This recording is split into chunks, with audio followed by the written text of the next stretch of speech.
একজন ভদ্র মহিলা, তার স্বামী মারা গেছেন, তার 2টা বা 4টা বাচ্চা আছে। এই বয়সে তিনি যদি অন্যত্র বিয়ে বসেন, কাজটা কি ভালো না খারাপ? এখন এবং পরবর্তীতে একজন পুরুষ গার্ডিয়ানের দরকার হয়। বাবার বাড়িতে কতদিন আর নিজে একা একা সংগ্রাম করে চলা। সেকুলার সমাজ ব্যবস্থায় বলে যে না, একা একা চলুক, দুনিয়া জয় করতে হবে, হান করতে হবে, তান করতে হবে।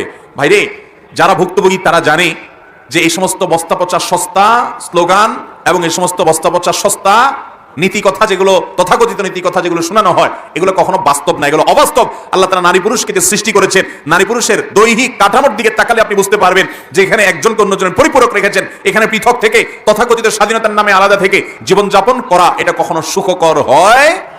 অতএব একজন নারী, তার জীবনে একজন সঙ্গীত দরকার আছে।